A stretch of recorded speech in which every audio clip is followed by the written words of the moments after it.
तो हम स्टार्ट करेंगे बेटा आज आपके लिए पार्टनरशिप का टॉपिक, और ऐसे बेटा पार्टनरशिप के टॉपिक के साथ साथ पार्टनरशिप से रिलेटेड जो भी इंफॉर्मेशन है, जो भी टॉपिक हैं, जो भी चैप्टर हैं, वो सारे हम आपको कंप्लीट करा देंगे। तो सबसे पहले जो टॉपिक हम करने वाले हैं स्टार्ट, उस टॉपिक का नाम रहेगा पार्टनरशिप। ठीक है जी। अब पार्टनरशिप टॉपिक के साथ हम सारे टॉपिक पार्टनरशिप से रिलेटेड जो भी आने वाले चैप्टर होंगे, जैसे कि आगे चल के change in profit sharing ratio among existing partner हो जाएगा, दूसरा आपका एडमिशन हो जाएगा, रिटायरमेंट हो जाएगा, डेथ या फिर डिसोल्यूशन ऑफ पार्टनरशिप फर्म। तो ये सारे टॉपिक धीरे धीरे करके बेटा वीडियो दर वीडियो आपके पास पहुंचते रहेंगे। इससे रिलेटेड जो हम आपको यहाँ पे कराएंगे सिंपलेस्ट कॉन्सेप्ट, सिंपलेस्ट फॉर्म में लैंग्वेज के साथ, ये आपको हमारे नोट्स में भी आपको प्रोवाइड हो जाएगा। नोट्स मतलब कह सकते हैं बुक कम नोट्स हैं वो, जो आपको इजीली प्रोवाइड हो जाएंगे, जो कि आपके घर तक डिलीवरी भी करा दी जाएगी। अभी मेरे पास बुक है नहीं तीनों, अगर तीनों को मिला दे तो बहुत मोटी बुक है। हमने कोशिश की है कि उस 3 बुकों को एक छोटे से मतलब कुछ ही पेजेस, मतलब लाइक 70-80 पेजेस की बुक बना दें, एक छोटे से नोट्स टाइप, और उसमें सारी तीनों बुकों के कॉन्सेप्ट को वहाँ पे इंक्लूड कर लें, और वहाँ पे उनका सबका कंक्लूजन मिला के आपको प्रोवाइड करा दें, जिनको जस्ट आप रीड करें पेपर से पहले, पेपर साल के बीच में, और हर टाइप के क्वेश्चन को आप आराम से कर लें। इस तरीके की कोशिश हमारे द्वारा की गई है, और ये चीज़ें जो नोट्स टाइप जो हैं, ये जो बुक है, ये आपको मिल जाएगी आने वाले कुछ दिनों में अवेलेबल रहेगी। तो हम स्टार्ट करेंगे बेटा पार्टनरशिप। तो जैसा कि आप सभी को पता है, पहला चैप्टर पार्टनरशिप, पार्टनरशिप का पहला चैप्टर। अब आप लोगों को देखोगे कि तो आपके पास अगर टी एस ग्रेवाल आप बुक यूज़ कर रहे हैं, उसका जो पहला चैप्टर है वो तो नॉट फॉर प्रॉफिट ऑर्गेनाइजेशन है। बेटा मैं पार्टनरशिप के अकॉर्डिंग पहले चैप्टर की बात कर रहा हूँ। पार्टनरशिप शुरू होती है सेकंड चैप्टर से बुक में, लेकिन अगर देखा जाए तो पार्टनरशिप के पॉइंट ऑफ व्यू से तो ये पहला ही चैप्टर हुआ पार्टनरशिप का, फर्स्ट टॉपिक। तो हमने यहाँ पे देखना है बेटा क्या, कि आपको दिखाया जाएगा यहाँ पे accounting for partnership firm. Partnership firm की अकाउंटिंग किस तरीके से होगी, अकाउंटिंग फॉर पार्टनरशिप फर्म। देखो बेटा दिख रहा है आप लोगों को अच्छे से, चलिए ठीक है, थोड़ा और बड़ा लिख देंगे हम, अगर आपको थोड़ा डाउट है, तो थोड़ा दिखने में प्रॉब्लम है थोड़ी, मतलब सही से अगर नहीं नज़र आ रहा है तो हम ट्राई करेंगे थोड़ा और बड़ा लिखें। हाँ जी, तो बेटा अकाउंटिंग फॉर पार्टनरशिप फर्म, तो अकाउंटिंग फॉर पार्टनरशिप फर्म के साथ ही एक वर्ड लिखा होता है यहाँ पे फंडामेंटल। तो इस तरीके से आपके पास ये टॉपिक है, accounting for partnership firm fundamental. बेटा नाम से समझने की कोशिश करेंगे कि इस चैप्टर में हम क्या सीखने वाले हैं। तो सबसे पहले अकाउंटिंग, तो अकाउंटिंग तो हमें करनी है, 11th में भी करते हुए आए हैं, 12th में भी करेंगे, 12th के बाद भी करते रहेंगे। ठीक है, तो अकाउंटिंग तो हो गई, चलो जी अकाउंटिंग तो होती रहेगी, वो तो सीखनी है, ये सीखने के लिए ये चैप्टर पढ़ना है। लेकिन किसकी अकाउंटिंग करनी है, तो अकाउंटिंग करनी है बेटा पार्टनरशिप फर्म की। जो पार्टनरशिप होती हैं वो जो पार्टनरशिप फर्म्स होती हैं उनकी आपको क्या करनी है, अकाउंटिंग सीखनी है। और लिखा हुआ है यहाँ पे फंडामेंटल। फंडामेंटल का मतलब होता है कि साथ ही साथ आप सीखेंगे कि पार्टनरशिप के बेसिक्स क्या होते हैं, किस तरीके से एक पार्टनरशिप को लेकर आया जाता है, एग्जिस्टेंस में आती है पार्टनरशिप फर्म, उसको करने के लिए क्या कुछ लीगल रिक्वायरमेंट्स होती हैं या नहीं होती हैं, किस तरीके से आप पार्टनरशिप करते होंगे, ये सब बातें आपको इस फंडामेंटल में आपको बता दी जाएंगी। तो कहने का मतलब ये हो गया, पार्टनरशिप की अकाउंटिंग सीखोगे, साथ में पार्टनरशिप कैसे की जाती है, क्या इसके बेसिक्स हैं, उसके बारे में भी आप इसी चैप्टर में डिस्कस करेंगे और क्वेश्चंस फिर आगे करना स्टार्ट करेंगे। तो सबसे पहले हम मतलब समझने की कोशिश करते हैं पार्टनरशिप का, कि व्हाट इज पार्टनरशिप। तो बेटा अगर हम देखें कि मीनिंग क्या होता है पार्टनरशिप का, तो पार्टनरशिप की मीनिंग की बात करते हैं। तो मीनिंग का मतलब हो गया बेटा क्या, कि कोई भी ऐसा फॉर्म ऑफ बिजनेस, कोई भी ऐसा बिजनेस, यहां लिख देते हैं, कोई भी ऐसा बिजनेस जो कि किया जाता है बेटा 2 और मोर पर्सन्स के द्वारा, 2 और मोर पार्टीज बोले या पर्सन्स बोल दें। तो बेटा मतलब हो गया यहाँ पे क्या, कि पार्टनरशिप का मतलब हो गया कि कोई भी ऐसा बिजनेस जो कि किया जा रहा है 2 और मोर पर्सन्स के द्वारा। ठीक है बेटा, उस बिजनेस को वो क्या करते हैं, ऑपरेट करते हैं, इस बिजनेस को ये मैनेज करते हैं, और उसके बाद उनका लास्ट मोटिव क्या होता है, अर्न करना प्रॉफिट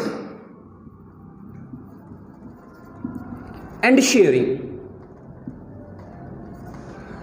तो बेटा मतलब सीधा सीधा से ये निकल कर आ गया कि पार्टनरशिप का मतलब हो गया कि कोई भी एक ऐसा बिजनेस जो 2 और मोर पर्संस के द्वारा किया जाएगा और साथ ही साथ उससे होने वाले उसमें प्रॉफिट को अर्न किया जाएगा, क्योंकि हर बिजनेस प्रॉफिट मोटिव से ही किया जाता है। जिस बिजनेस को प्रॉफिट मोटिव से नहीं करते उसको हम क्या बोल देते हैं बेटा, not for profit organisation, NGO करके बोल देते हैं। तो हमें ये समझना है कि अगर कोई बिजनेस किया जा रहा है तो उसके पीछे मोटिव क्या होना चाहिए, प्रॉफिट अर्न करना होना चाहिए।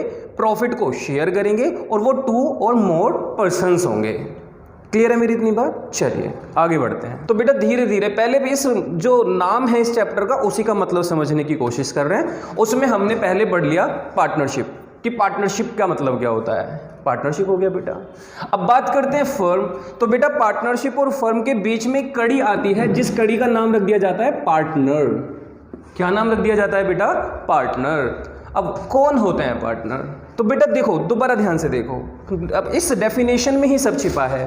क्या क्या होता है मतलब किसका? पार्टनर का। तो बेटा देखो 2 और मोर पर्संस, तो बेटा ये जो 2 या 2 से ज़्यादा लोग होंगे, किसी बिजनेस को करेंगे, प्रॉफिट को कमाएंगे, उसको डिस्ट्रीब्यूट करेंगे, तो ये जो पार्टनर होंगे, ये जो व्यक्ति हैं, ये जो पर्संस हैं, इन्हीं पर्सन को क्या बोल दिया जाता है बेटा? पार्टनर बोल दिया जाता है। जैसे एक सोल प्रोप्राइटर में एक बंदा मालिक होता है, उसी तरीके से एक पार्टनरशिप में 2 या 2 से ज़्यादा मालिक होते हैं। वहाँ पे वो प्रोप्राइटर होता है, उसी को ओनर बोलते हैं। यहाँ पे इन ओनर को पार्टनर बोल देते हैं कि ये साथी हैं, साथ में काम कर रहे हैं, साथ ही साथ निभाना, मिलजुल के काम चलाएंगे और प्रॉफिट को कमाएंगे और प्रॉफिट को बांट लेंगे। इस तरीके से काम किया जाता है। इतनी बात समझ में आ गई बेटा? तो ये हो गए पार्टनर। अब पार्टनरशिप में कौन होते हैं? पार्टनर। अब फर्म क्या होती है?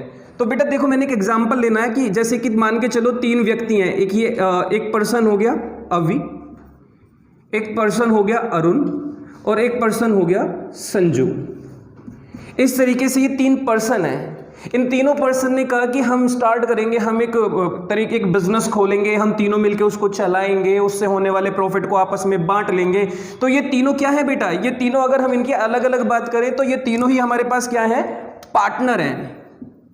इनको हम पार्टनर बोल सकते हैं। क्या बोल देंगे बेटा? पार्टनर है ये तीनों के तीनों क्या है यहाँ पे? पार्टनर। अब अगर मैं बात करूं कि अगर इन तीनों को कलेक्टिवली बोलोगे तो ये फर्म बन जाती है। जब इंडिविजुअल हम बात करते हैं तो वो पार्टनर होते हैं एक बिजनेस के अंदर, लेकिन जब हम उनको कलेक्टिवली बोलते हैं तो वो एक पार्टनरशिप फर्म होती है। पार्टनर कलेक्टिवली फर्म बोला जाता है, इंडिविजुअली वो पार्टनर होते हैं, और इन दोनों को मिला दें तो एक पार्टनरशिप फर्म बन जाती है। इतनी बात समझ में आ गई? चलिए इसी के बाद बेटा आपके माइंड में 1-2 क्वेश्चन आएंगे। क्या क्वेश्चन आएंगे कि 2 और मोर पर्सन, मतलब इस बिजनेस को करने के लिए 2 और मोर मतलब 2 या 2 से ज्यादा लोग होने चाहिए। तो बात आ जाती है कि मिनिमम, तो मिनिमम पार्टनर कितने हो सकते हैं? तो बेटा मिनिमम पार्टनर हो सकते हैं यहाँ पे 2, तो मिनिमम 2 पार्टनर हो सकते हैं इस पार्टनरशिप फर्म में। लेकिन अगर हम मोर पर्सन की बात करें, मोर का मतलब कि क्या कोई यहाँ पे मोर में लिमिट है कि कितने लोग मिलके पार्टनरशिप कर सकते हैं? जैसे कि कम से कम तो 2 पार्टनर हो सकते हैं, लेकिन ज्यादा कितने पार्टनर? क्या एक पार्टनरशिप फर्म में कितने भी लोगों को इकट्ठा करते चले जाओ, सब पार्टनर बने चले जाए, पार्टनर बने चले जाए कि मैं हो गया, मेरा दोस्त हो गया, दोस्त का दोस्त हो गया, ऐसे करके नेटवर्क बनता चला गया। वो जो नेटवर्क वाला मार्केटिंग आता है ना फोन, कि आप जुड़ो, आप अपने साथ 3 को जोड़ो, फिर 3 को जोड़ेंगे और प्रॉफिट बढ़ता चला जाएगा, करोड़पति, अरबपति, सपने, ओडी, पता नहीं क्या क्या होता है ना। तो ये इस तरीके से नहीं है। इस पार्टनरशिप में आप नेटवर्क नहीं बना सकते बहुत बड़ा, क्योंकि यहाँ पे एक लिमिट सेट की गई है, मतलब कम से कम 2, लेकिन मोर का मतलब यहाँ पे सेट किया गया है। क्या बेटा? तो कंपनीज एक्ट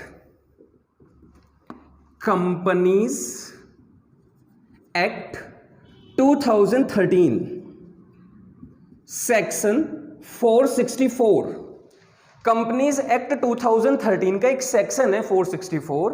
ये एम्पावर करता है सेंट्रल गवर्नमेंट को कि आप डिसाइड करें कि एक पार्टनरशिप फर्म में मैक्सिमम नंबर ऑफ पार्टनर कितने हो सकते हैं। ये किसको अधिकार दिया जाता है बेटा? ये अधिकार दिया जाता है सेंट्रल गवर्नमेंट को। CG लिखा है, इसका मतलब सेंट्रल गवर्नमेंट को। और इसी अधिकार का फायदा उठाते हुए सेंट्रल गवर्नमेंट ने मिसलेनियस रूल 2014 में बताया कि जो मोर पर्सन होते हैं ना, ये मैक्सिमम कितने हो सकते हैं बेटा? 50। तो मैक्सिमम नंबर ऑफ पार्टनर की जो संख्या होगी वो कितनी मानी जाएगी यहां पे बेटा? 50 होगी। तो मतलब क्या हो गया? Minimum partner 2, maximum partner 50। आपको दो चीजें पता चल गई। सबसे पहले पार्टनरशिप फर्म का कंबाइंड मीनिंग समझ में आ गया कि पार्टनरशिप का मतलब कोई भी बिजनेस जिसको दो या दो से ज्यादा लोग मिलकर ऑपरेट कर रहे हैं, मैनेज कर रहे हैं, उससे होने वाले प्रॉफिट को आपस में डिस्ट्रीब्यूट कर रहे हैं, या लॉस भी डिस्ट्रीब्यूट होता है। ठीक है बेटा, जैसे प्रॉफिट बढ़ता है वैसे ही लॉस बढ़ता है, आपस में एग्रीमेंट्स होते हैं। ठीक है, अब बात आ जाती है 2 और मोर पर्संस। अब अगला क्वेश्चन यही हो गया, मिनिमम पार्टनर 2, मैक्सिमम पार्टनर 200, 300, 500, 10,000 कितने होते हैं 50। तो मैक्सिमम पार्टनर कितने हो गए 50, ऐसा इसमें लिखा हुआ है। ठीक है, कहां पे, कंपनीज एक्ट 2013 में। साथ ही साथ बेटा एक और चीज हम जो आपको बता दें कि जो आप पार्टनरशिप पढ़ रहे हैं ये पार्टनरशिप एक्ट 1932 के अकॉर्डिंग पढ़ रहे हैं। तो जो पार्टनरशिप आप सीख रहे हैं उस पार्टनरशिप को आप पार्टनरशिप एक्ट 1932 के अकॉर्डिंग सीख रहे हैं। एक और आपको इंपॉर्टेंट चीज समझनी है, जैसे कि मैंने आपको बताया कि जितने भी पार्टनर होते हैं वो सब एक बिजनेस के अंदर ओनर होते हैं, क्योंकि ओनर बोल दो या पार्टनरशिप फर्म के अंदर पार्टनर बोल दो, सबका मतलब एक ही होता है। चाहे तो पार्टनर बोलो, चाहे पार्टनरशिप फर्म के अंदर उनको ओनर बोल दो, एक ही मतलब है। लेकिन एक साथ ही साथ एक सेक्शन बना हुआ है बेटा, उसको सेक्शन 18 बोलते हैं। इस सेक्शन 18 में क्या लिखा हुआ है, तो सेक्शन 18 में लिखा हुआ है बेटा कि partner can be a agent. Partner एक एजेंट भी हो सकता है फॉर द बिजनेस। जो बिजनेस ये कर रहे हैं उस बिजनेस के अंदर वो मालिक तो है, लेकिन साथ ही साथ वो एजेंट की भूमिका भी निभा सकता है, क्योंकि जो पार्टनर होते हैं वो कभी कभी बिजनेस की सेल प्रमोशन करने में, सेल को इंक्रीज करने में, दूसरी डीलिंग को कराने में, बहुत सारी एक्टिविटीज में इन्वॉल्व रहते हैं। तो जब वो बहुत सारी एक्टिविटी में इन्वॉल्व रहते हैं तो उनका क्या होता है कि वो कहते हैं कुछ एक्स्ट्रा अमाउंट की डिमांड करते हैं। अब बेटा अगर वो एक मालिक की तरह काम करेंगे तो सिर्फ तो प्रॉफिट से ही मतलब होना चाहिए, लेकिन अगर वो एक्स्ट्रा पैसे की डिमांड करने लगते हैं तो मतलब कहीं ना कहीं वो एक एजेंट की भूमिका में भी चले गए हैं। तो सेक्शन 18 यही कहता है कि पार्टनर एक एजेंट की तरह भी काम कर सकता है, और वो पार्टनर तो है ही, मालिक तो बिजनेस के अंदर है ही। तो बेटा यहां पर मैं एक हेडिंग डाल रहा हूं, who can not be a part of partnership business. Who can not be a part of partnership business, मतलब अभी हमने देखा कि 2 या 2 से ज्यादा लोग हो सकते हैं और वो पार्टनरशिप कर सकते हैं। अब पार्टनरशिप हमेशा बेटा क्या होती है, नोइंग पर्संस के साथ होती है, जिनको हम जानते हैं। स्ट्रेंजर के साथ कभी पार्टनरशिप हम नहीं करते। तो अब बात आती है कि who can not be a part of partnership business की। जो ये पार्टनरशिप बिजनेस चल रहा है इसमें जब सबको ही पार्टनर बना लिया जाएगा, कोई भी चाहे वो पार्टनरशिप कर सकता है, आप, हम, 2 लोग, 5 लोग, 10 लोग, 50 से ज्यादा नहीं होने चाहिए बिजनेस के अंदर। तो क्या कोई ऐसे भी लोग हैं जिनको पार्टनरशिप फॉर्म करने की अनुमति नहीं है? क्या कोई ऐसा व्यक्ति है जिसको ये कह दिया जाए कि नहीं नहीं नहीं तुम पार्टनरशिप बिजनेस में नहीं आ सकते? क्या ऐसा है? तो हाँ बेटा, ये भी पार्टनरशिप एक्ट 1932 में ही लिखा है कि ऐसे पर्सन, ऐसे व्यक्ति जो part can not be a part, जो पार्ट नहीं हो सकते एक पार्टनरशिप बिजनेस का, कौन कौन होते हैं? तो सबसे पहले बात हम करते हैं, पहला point, minor age per law. Minor, बेटा माइनर का मतलब होता है जिनकी उम्र बिलो 18 होती है। जो 18 साल से कम उम्र के लोग होते हैं, जो 18 साल से कम उम्र के व्यक्ति होंगे, पर्सन होंगे, जिनको माइनर बोल दिया जाता है, उनको पार्टनरशिप में एंटर करने की अनुमति नहीं है।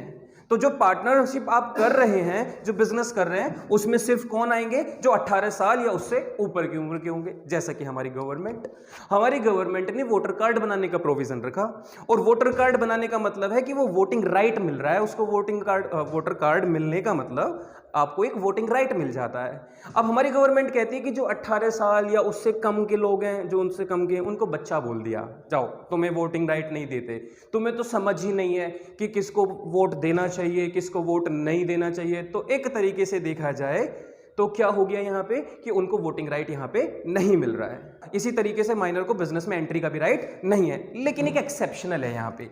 एक्सेप्शनल क्या है? Minor can be a partner. Minor partner हो सकता है इफ सभी पार्टनर की एक तो कंसेंट होनी चाहिए, ऑल पार्टनर एग्री कर रहे हो कि हाँ इसको पार्टनर बना दो, and for the benefit of business.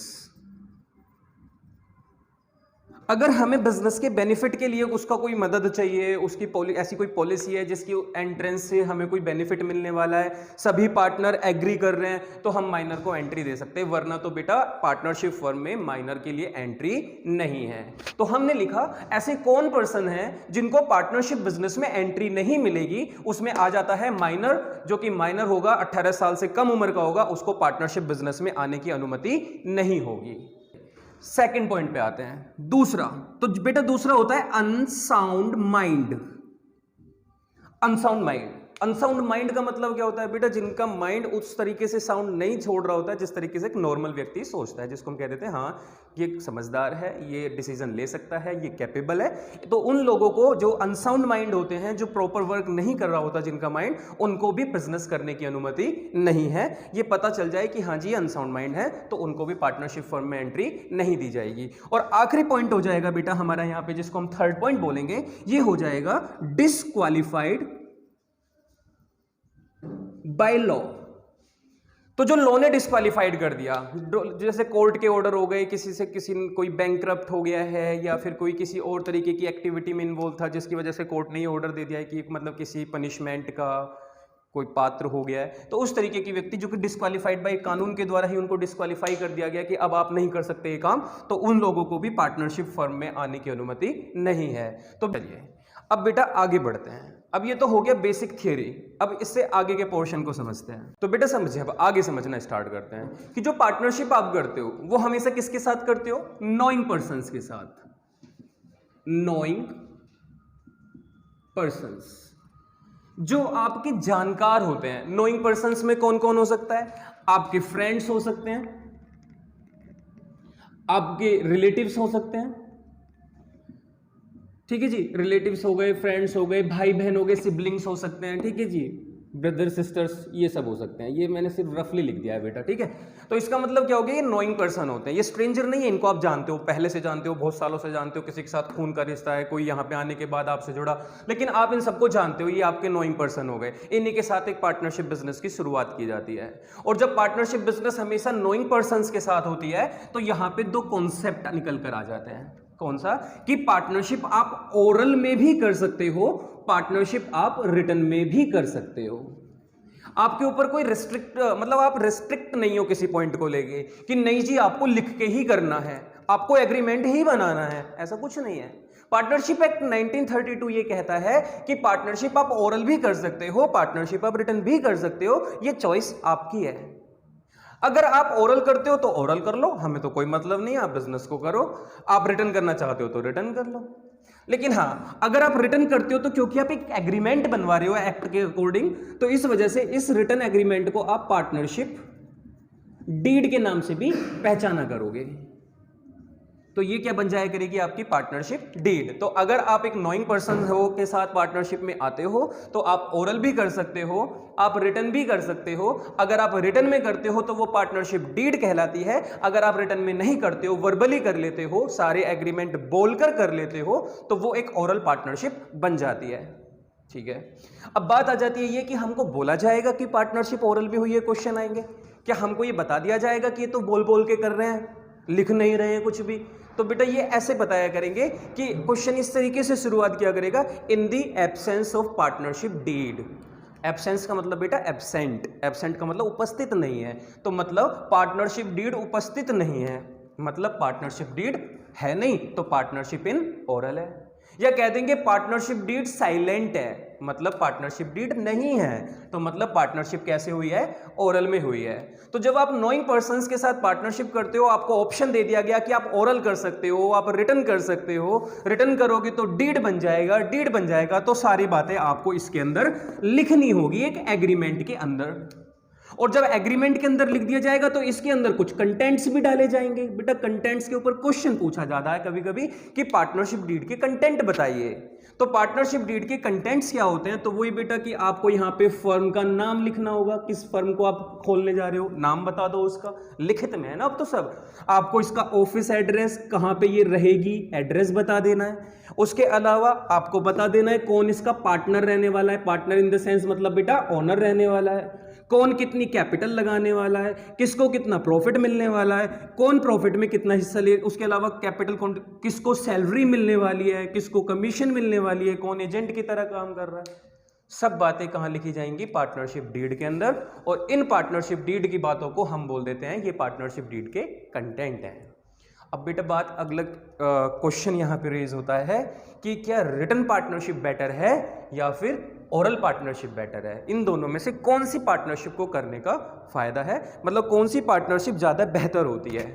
तो बेटा इसका सीधा सा जवाब है कि रिटन में तो बेहतर होनी ही चाहिए क्योंकि सब बातें लिखी होती हैं, लेकिन क्योंकि हम अपने इन लोगों के साथ ये है ना वो जिनको जानते हैं, तो ओरल पार्टनरशिप भी कोई करना बुरी बात नहीं है। लेकिन हाँ, आपके माइंड में क्वेश्चन आएगा कि जब हम बात ही तो है बोल दी तो बोले हुई बात से पलट जाओ, तो पलट गए, हमने बोला ऐसे होगा, हमने बोला वैसे होगा, जब बिजनेस शुरू हो रहा था पैसे लग रहे थे, आगे चल के इस बात से पलटा भी तो जा सकता है। हाँ जी, और बेटा जब बातों से पलटा जा सकता है पैसे को देख के, तो जेन्युइन सी बात है कि कुछ डिस्प्यूट्स भी अराइज होंगे, डिस्प्यूट्स भी अराइज होने की संभावनाएं बढ़ जाती हैं। यहां तो डिस्प्यूट होने की संभावनाएं बिल्कुल जीरो हो जाती हैं, क्यों? क्योंकि सब बातें लिख दी गई हैं। लेकिन जब ओरल में बातें हुई, ओरल में एग्रीमेंट हुआ, वर्बली बातें हुई, तो पार्टनरशिप में डिस्प्यूट होने के चांसेस भी बढ़ जाएंगे। अब अगर पार्टनरशिप में डिस्प्यूट होने लग गए, पार्टनरशिप में डिस्प्यूट हुए चले जा रहे हैं, आपस में लड़ाई झगड़े हो जाए, तो उसको भी तो खत्म करना पड़ेगा। तो फिर किसको बीच में आना पड़ता है बेटा? पार्टनरशिप एक्ट 1932 को यहां पे अपनी एग्जिस्टेंस मौजूद करनी पड़ती है। पार्टनरशिप एक्ट बीच में आएगा और क्या करेगा कि हम इन सारे डिस्प्यूट्स को क्या कर देंगे? खत्म कर देंगे। कैसे खत्म कर देंगे? हम कुछ रूल्स बना देंगे, हम कुछ प्रोविजंस डाल देंगे यहां पे कि अगर आप ओरल पार्टनरशिप करते हो तो इन रूल्स को फॉलो करना। अगर आप इन रूल्स को फॉलो करते हो तो आपके बीच में लड़ाई झगड़े नहीं होंगे, अगर आप ओरल पार्टनरशिप भी कर रहे हो। देखो हम आपको दिखाते हैं कैसे। उन्होंने कहा आपके बीच में पहली लड़ाई किस चीज को लेके हो सकती है? हमने कहा जो प्रॉफिट हम कमाएंगे उसकी शेयरिंग को लेके हो सकती है कि प्रॉफिट कैसे शेयर करें। कहते हैं तुम्हारे झगड़े खत्म, हमेशा इक्वल बांटना, चाहे कोई ज्यादा पैसे लगाए चाहे कोई कम लगाए, अगर आप बांट लोगे तो कोई दिक्कत नहीं है। लेकिन अगर आपने डिस्प्यूट कर दिया प्रॉफिट बांटने को लेके, तो हम कह रहे हैं इक्वल बांटना। कैसे बटेगा बेटा? इक्वली बटेगा। Okay done. दूसरा, जो हम कैपिटल बिजनेस में इन्वेस्ट करते हैं, कैपिटल लगाते हो ना बेटा, उस पर आप इंटरेस्ट की डिमांड कर सकते हो।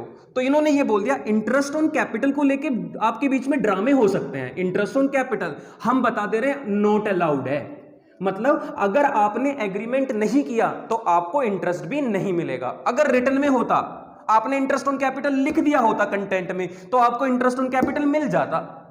लेकिन अगर आपने इंटरेस्ट ऑन कैपिटल ये वो लगाया निकाला, रिटर्न में किया ही नहीं है, पार्टनरशिप डीड तो आपके बीच में साइलेंट है, तो ये कह देते कोई इंटरेस्ट ऑन कैपिटल नहीं मिलेगा जी, कुछ नहीं मिलेगा, सिर्फ प्रॉफिट को बांटना लास्ट में, वो भी कैसे बांटना?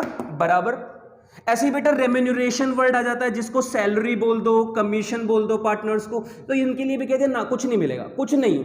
अगर ओरल है तो सिर्फ प्रॉफिट बटा करेगा लास्ट में, चाहे कोई ज्यादा एफर्ट डाले चाहे कोई कम एफर्ट डाले, चाहे कोई बिजनेस की सेल को प्रमोट करने में ज्यादा मदद करे चाहे कोई बिल्कुल काम ना करे, कुछ नहीं। नॉट अलाउड, नॉट अलाउड भैया, ओरल है। झूठ बोल रहे हो तुम, यही बोल देता है सीधा, तो हमारा तो लॉ बोल देता है तुम सच बोलते ही नहीं हो, तुम तो झूठ बोल रहे हो, सैलरी की कोई बात ही नहीं हुई होगी, हुई भी होगी तो हम किसकी सच मान ले।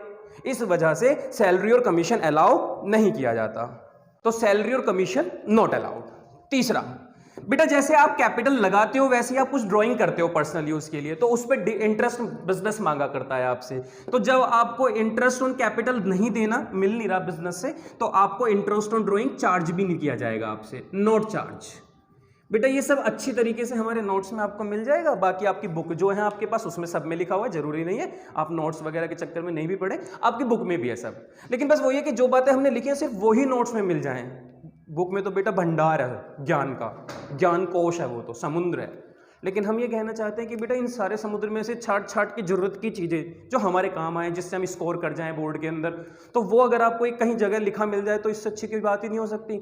इसके लिए हमारे नोट्स आए, पढ़ मंगाएं, आएगा मतलब फ़ोन पे आए हैं ऐसे करके जो आते हैं, फिर उनको मंगाएं या ऑर्डर करके और फिर पढ़ें और बढ़ें। ठीक है जी, चलिए। तो interest on drawing not charge, okay. और एक आखिरी पॉइंट हो रहा है बेटा, जिसको हम थोड़ा सा ऊपर एडजस्ट कर देते हैं, क्या पता ज़्यादा नीचे चला जाए, यहाँ पे डाल देते हैं। तो बेटा ये हो गया फर्स्ट, ये हो गया सेकंड, ये हो गया थर्ड, ये हो गया फोर्थ। तो 4 रूल पढ़ लिए। कहते हैं ओरल पार्टनरशिप करो, एक्ट कहता है मैं तुम्हारे बीच में लड़ाई नहीं होने दूं, वो बातें ही नहीं होने दूं कि बातें की और पलट गए ना, हम तो ये चलाएंगे।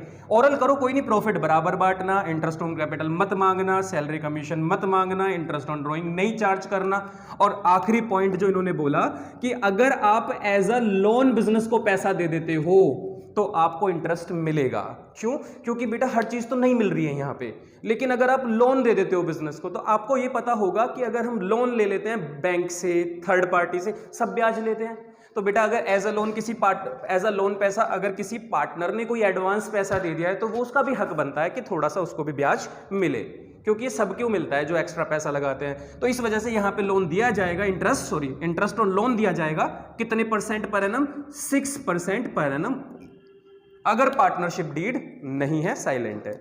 और बेटा ये सारी बातें जो नहीं मिल रही हैं, नहीं दिया जाएगा, नहीं लिया जाएगा, ये सब दिया भी जाएगा, लिया भी जाएगा, सब कुछ होगा अगर कौन सी पार्टनरशिप है? रिटर्न पार्टनरशिप है। तो क्योंकि लिख गया तो लिखे के अकॉर्डिंग चलेंगे। तो बेटा ये था हमारा थियरी सेक्शन इस चैप्टर का। नेक्स्ट क्लास में जब हम आएंगे तो हम आपको सिखाएंगे कि अब ये पार्टनरशिप आगे बढ़ जाएगी इन्हीं टर्म्स और कंडीशंस के साथ। ओरल भी हो जाएगी, रिटर्न भी चलेगी, कोई फर्क नहीं पड़ता। हर टॉपिक से रिलेटेड बेटा एक एग्जाम्पल भी हम आपको कराएंगे, एग्जाम्पल के साथ ही समझाने की कोशिश करेंगे। और वर्बल एग्जाम्पल तो बहुत सारे आपको मिलते रहेंगे समझने के लिए कि इस टॉपिक को कैसे आप समझेंगे। ठीक है जी। दूसरी बात ये बेटा कि रिटर्न पार्टनरशिप आपको समझ में आ गई होगी, जो लिख के होती है, कंटेंट होते हैं। ओरल पार्टनरशिप ये हो रही है, कहीं रिटर्न पार्टनरशिप चल रही है तो कहीं ओरल पार्टनरशिप चल रही है, कहीं पे पार्टी चल रही है लेकिन हर जगह कोरोना चल रही है ना। ठीक है, तो बेटा हम आपसे मिलेंगे नेक्स्ट क्लास में, जिसमें हम आपको कराएंगे आगे की टॉपिक, मतलब क्वेश्चंस वगैरह स्टार्ट करा देंगे। अब ये थियरी सेक्शन था। अब प्रॉफिट एंड लॉस एप्रोप्रिएशन क्या होता है, क्यों बनाते हैं, ये सब हम आपको नेक्स्ट क्लास में सिखाएंगे। तब तक के लिए बेटा आप अपना ध्यान रखना। Bye bye. बेटा जैसे कि आपको पता है कि हम आपकी क्लासेस अब YouTube पे ले रहे हैं और आपको सारे कॉन्सेप्ट और जितनी भी आपकी चैप्टर हैं उन सबको हम कवर करा रहे हैं। तो अगर आपको हमारा ये प्रयास, हमारी ये एफर्ट अच्छा लगा, हमारी जो वीडियोस आपको मिलेंगी, अगर हमारे कॉन्सेप्ट्स आपको पढ़ाने का तरीका आपको पसंद आता है तो आप हमारी वीडियो को लाइक करके हमारा थोड़ा सा मोरल बूस्टअप कर सकते हैं, हमें थोड़ा सा कॉन्फिडेंस दे सकते हैं। क्योंकि आप लाइक करोगे तो हमें लगेगा बच्चों को हमारी वीडियो पसंद आ रही है, और बच्चों को वीडियो पसंद आ रही है तो और हम एनर्जी के साथ आपको नेक्स्ट वीडियो लेकर आते रहेंगे। दूसरा बेटा, अगर आपको ये पसंद आने के साथ साथ आप शेयर भी कर सकते हैं। शेयर करने से ये बेनिफिट होगा कि जो आपके बाकी के फ्रेंड्स हैं, जो वो भी घर पे रह के ही पढ़ाई कर रहे हैं, तो उनके पास तक अगर वीडियो पहुंचेगी तो मे बी उनको भी पता चल जाएगा कि हाँ अच्छा पढ़ाया जा रहा है, समझ में भी अच्छा आ रहा है, तो वो भी घर बैठे ईजिली अपनी स्टडी कर पाएंगे।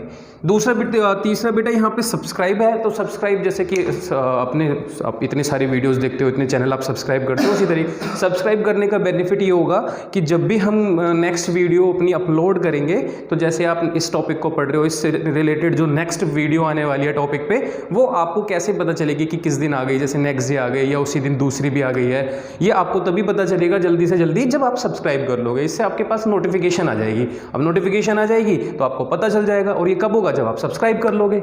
और लास्ट में हमने एक और लिखा है, मतलब कमेंट का मतलब देखो सब चीज़ समझाते हैं हम, ऐसे कुछ नहीं है, चाहे चैप्टर पढ़ लो, चाहे टॉपिक पढ़ लो, चाहे हमारी रिक्वेस्ट भी समझा के बतानी पड़ती है। देखो कमेंट का मतलब है कि आपको कोई डाउट हो रहा है या आपको कोई चीज़ पूछनी है तो आप कमेंट में लिख सकते हो, या फिर आप जो आपको नंबर वीडियो के नीचे जो डिस्क्रिप्शन होता है वहाँ पे लिखा होगा, वहाँ पे आप मैसेज करके व्हाट्सएप पे पूछ सकते हो। आपको इंस्टाग्राम का लिंक भी प्रोवाइड करा देंगे, वहाँ पे भी आप चेक करके वहाँ पे भी मैसेज करके हमसे कोई भी डाउट वगैरह पूछ सकते हो। तो लाइक करते रहें वीडियो को, जिससे हमें अप्रिशिएशन मिलता रहे। हमारे वीडियोस को शेयर करते रहें, जिनसे बाकी लोगों के पास तक भी पहुँचते रहें, उनका भी भला हो सके। सब्सक्राइब करें जिससे जल्दी वीडियोस आपको पहुँचे, मतलब नोटिफिकेशन आपके पास आ जाए। और कमेंट करके हमसे अपने डाउट्स और अपनी बातें शेयर करते रहें, जो भी आपकी टॉपिक से रिलेटेड रहें। ठीक है बेटा, चलिए जी, बाय।